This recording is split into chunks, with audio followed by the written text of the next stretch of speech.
Hi everyone, I'm Cassie Adams and I'm the Care Services Director for the ALS Association Oregon and Southwest Washington chapter. And I appreciate everybody tuning in today. So November is National Family Caregivers Month, and with that, we decided today that we were going to talk about what it means to be a family caregiver to someone who's living with ALS.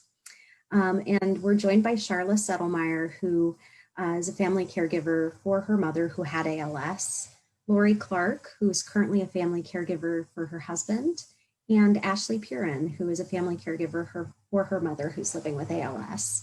And today's discussion will really focus on the experiences of all three of these women, the challenges they've faced, and resources, supports available, just to help inform all of us. Just a few housekeeping items. Today's live stream will be recorded for later viewing on our YouTube page and our website. And if you do have any questions for the presenters or any comments, you're welcome to put those into the Facebook chat bar. And without further ado, I will go ahead and turn that over to Sharla to share a little bit about herself and to introduce our other guests. Thank you. Okay, thank you, Cassie. Yeah, so my name is Sharla, and I was a primary caregiver for my mom while she was living with ALS. And what I think, to just kick off, what I'm thinking about this conversation today is that we're going to talk with Laurie and Ashley.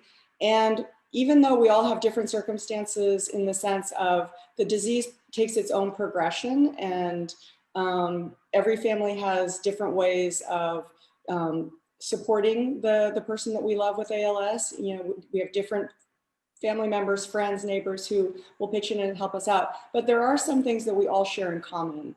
And so what I found through the journey that we went on is that it was really, really helpful to talk to other families and other caregivers who are living with this disease, because no matter how much your other family members want to help, or the friends or neighbors, they don't really completely know what it is to feel like when you're one of the primary caregivers for somebody that you love who's living with this. And so sharing information and experiences with people that are going through the same experience is really, really helpful to both the person living with ALS, but also to the caregivers. And so for me, when we found the resource of the ALS Association and we started being able to connect with other families who were living with this, it just really lifted the burden tremendously, because we found that there were places we could go immediately and find people that had gone through something that we were now dealing with, and they would share information and resources with us that just made it that much easier. And so I'm just so thankful for that. And it helped my mom have a much better experience for the time that she was living with this disease. So I don't know if, Laurie, maybe you could share a little bit about what your experience was after your loved one was first diagnosed? Well, I would say we both felt like deer in the headlights, and it took a while to sink in. And I'm kind of a planner. I went into high gear, trying to figure out what I would need and who I needed to contact and what changes needed to occur in our home and all of that stuff.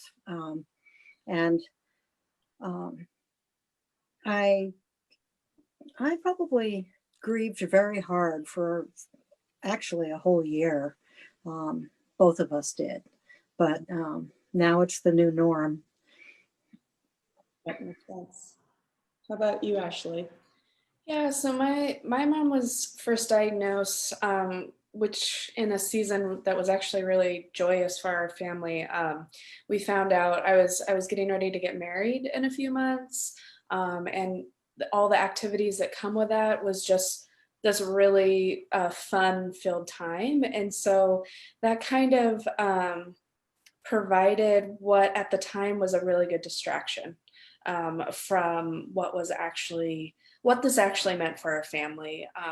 So it took us a while to kind of let that sink in and let us adjust to how we were going to adapt. My mom has bulbar ALS, so initially it was only her speech that was impacted. And because she has a fairly slow progression rate, there wasn't a lot of initial impact that we were reacting to. We had to understand it mentally and understand what that meant, but there wasn't a lot of reaction in terms of, oh my gosh, we have to do this right now. So as her disease progressed, we're continuously overwhelmed with assistance and support that the ALS Association provides us and is there, they're always there for us. Yeah, when my mom first got the diagnosis, I actually didn't even really know very much about ALS. I knew it as Lou Gehrig's disease. I didn't know what it would be. How did you guys, so when she first told me, I wasn't sure like what I should feel. But then of course, you start researching, it's like, okay, this is very serious.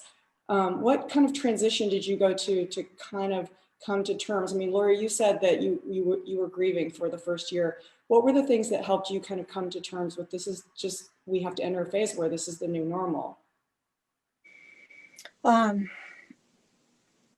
Well, we had to first decide were we going to stay in our home or sell everything and move to a place that was accessible. And to find a place that was accessible meant living someplace we didn't want to live. And we chose to stay in our home. So we went into reconstruction mode, and we had tons of friends who came and helped tear the back part of the house apart, and then got a contractor who's a friend who built a beautiful addition that's all accessible. And so that took up a great deal of our time and energy, and planning for the future was an integral part of that as we went through with the construction. So it folded together quite nicely. That's great. Ashley, did your mom choose to stay at home also? Yeah, so about a year into her diagnosis, both my parents were living out in the country in a home that we had lived in for 10 years as a family. My brother and I, we had since moved out and started our own families, but upon her diagnosis, we realized that them living that far out in a 2-story home with property was already becoming a lot for them to manage. And so we did go through a transition of them moving out of that house. They downsized a little bit, and they're now in a single level home in which we have slowly adapted over the years, with bathrooms and ramps and stuff like that. But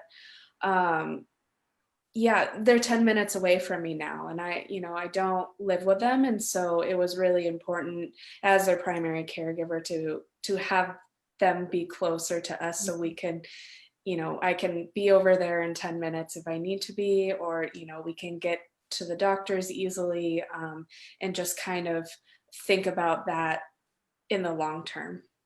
Yeah, those are really difficult decisions. And I remember my mom made the decision also that she wanted to stay in her home with her husband, but she lives 45 minutes away from me.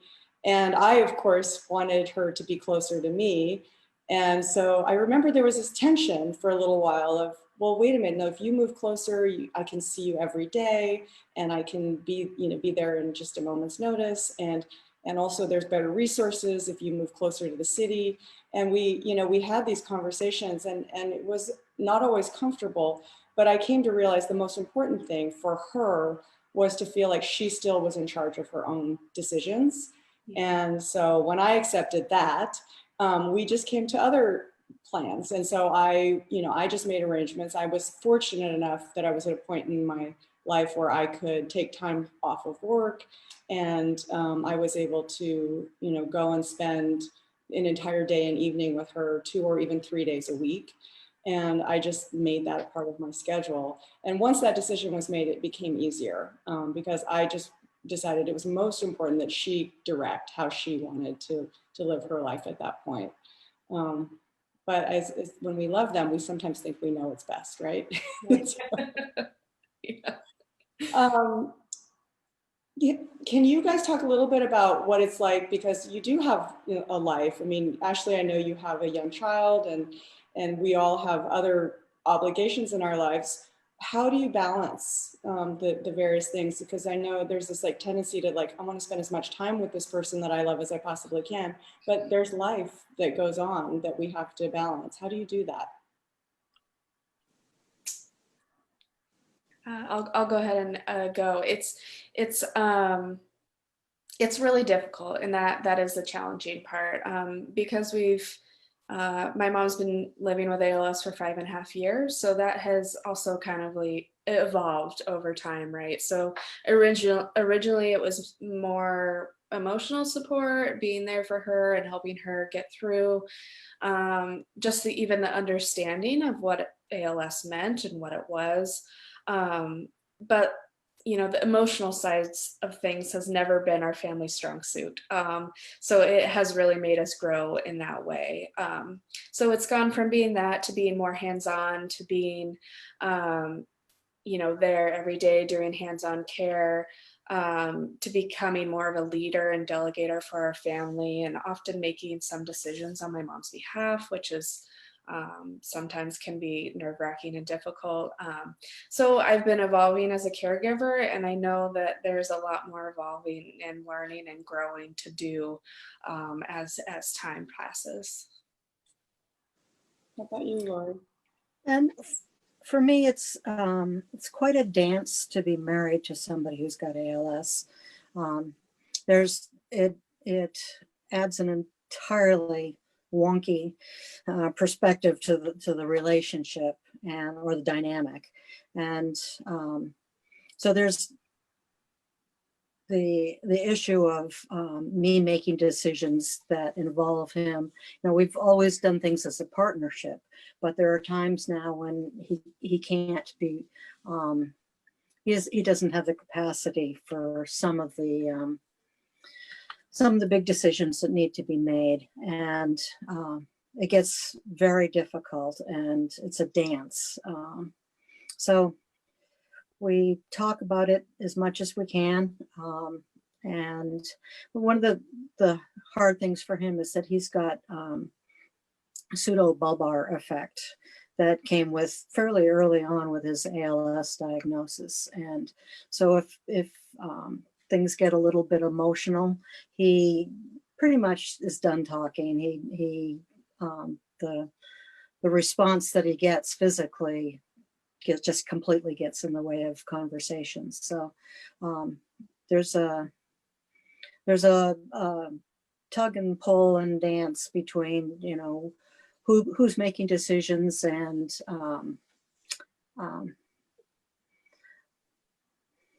well, I don't want to be too much of a downer about it, but you know, there is going to be a shifting towards me making all of the decisions, and I have to be respectful and mindful of his own sense of dignity, and at the same time, I don't want to lose myself to the whole caregiving situation. So it's tough.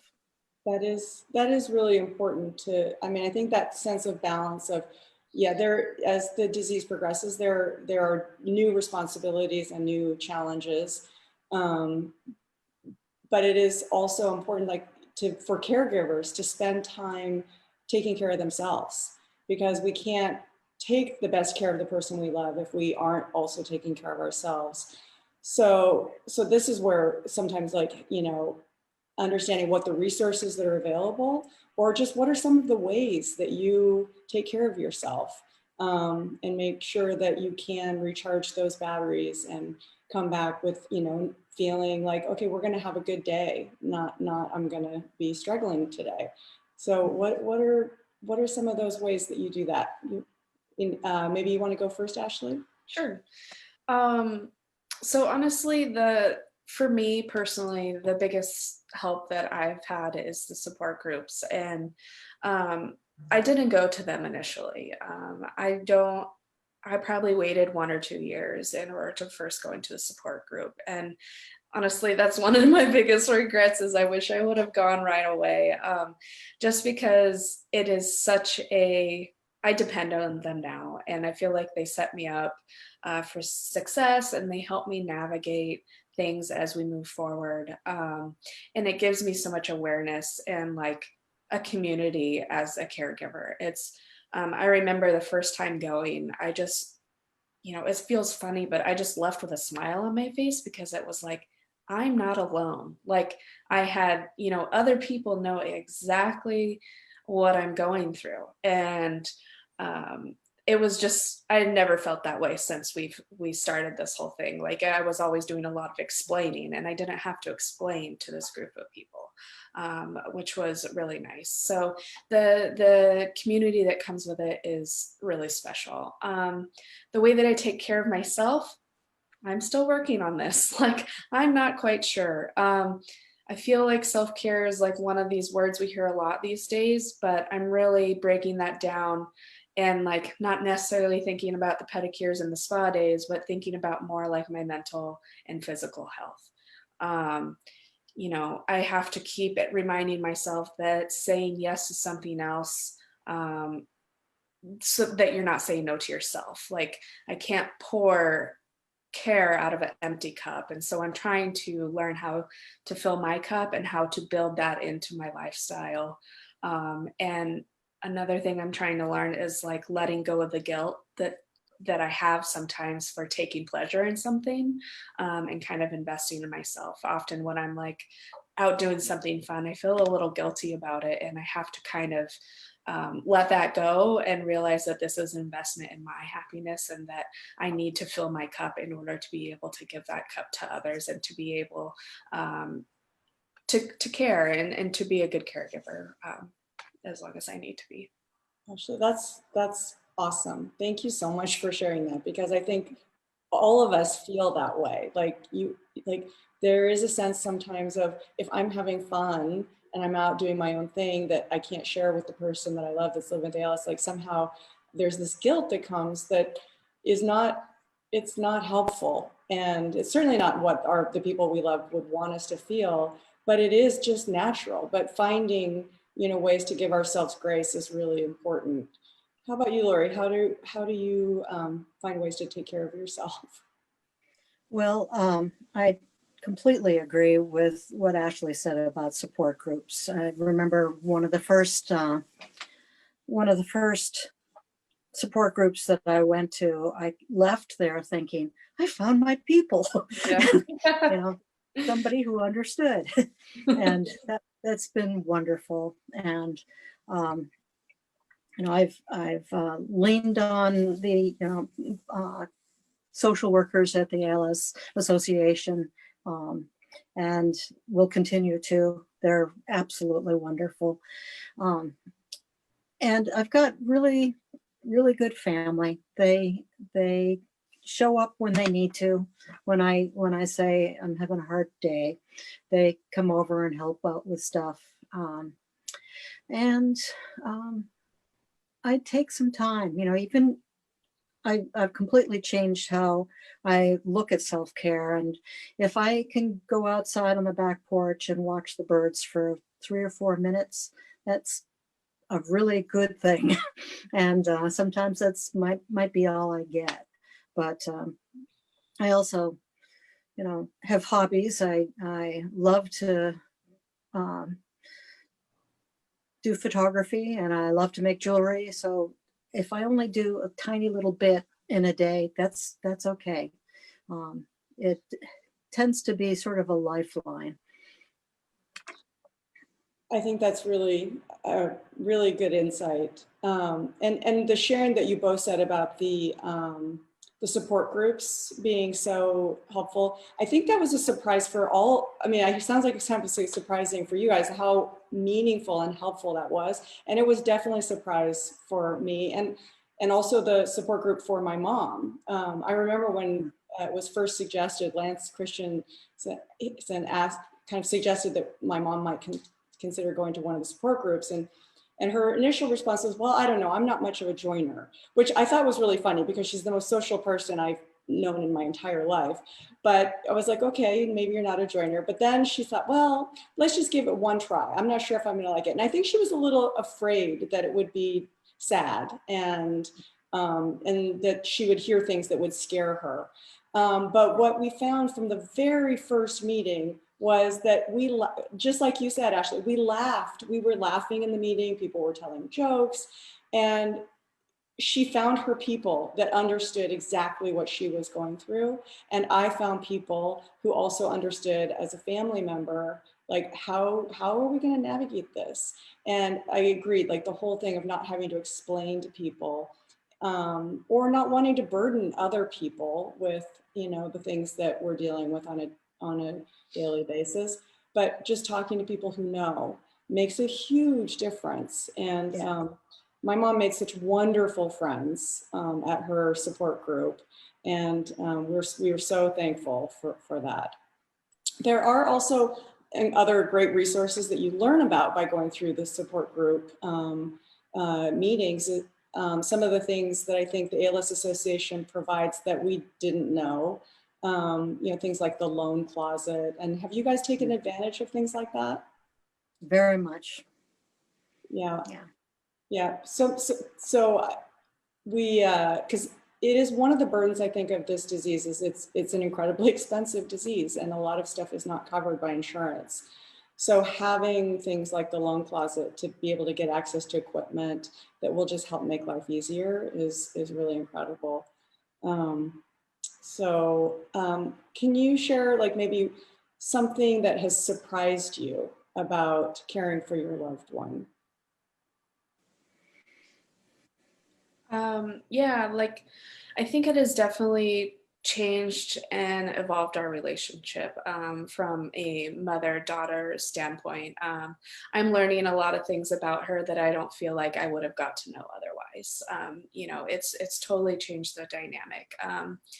My mom is one stubborn lady, but it has, now we're able to have really hard, honest, open conversations easier because we do them more frequently, which I think has really strengthened and made us closer. You know, we have pretty good communication now, and we're very much cut from the same cloth. So it allows me to see pieces of myself in her all the time. And I'm also becoming like more aware of some of the reasons she does certain things growing up, you know, like, you know, things that I wouldn't normally be in touch with necessarily. You know, she's always been like a huge proponent of like recycling and reusing things. And, you know, that transfers into her care. You know, instead of using disposable gauze, we're using cotton pads that can be washed. And like, you know, so it's really allowed me to kind of have a closer peek into, you know, different aspects of her, who she is, that I feel like I necessarily wouldn't have got to see otherwise. Yeah, that is actually really a wonderful thing to experience. Like even through some of the biggest challenges, it opens up doors that we never would have expected. Right. I'll share that my mom was an amazing cook, and I was never really an amazing cook. And I felt like I didn't even have to be an amazing cook because I would just like, mom always did all the family dinners and holidays. And when she could no longer cook, but she still wanted to cook, I found that I became her hands. And so she taught me how to cook by just basically, you know, teaching me how to chop things and how to cook them at the right temperature. And that was a huge gift to me that I became her, when I became her hands, I was able to kind of, through osmosis, become a much better cook. And now I have these recipes that she handed to me that I can do and not screw up because she made it possible. And I'm super grateful for that. And so sometimes I pull out those recipes and I'll cook something and I'll think of her when I'm cooking it. And just like, I'm so thankful that she did that and I can carry on those family traditions. Laurie, how about you? What's something that surprised you?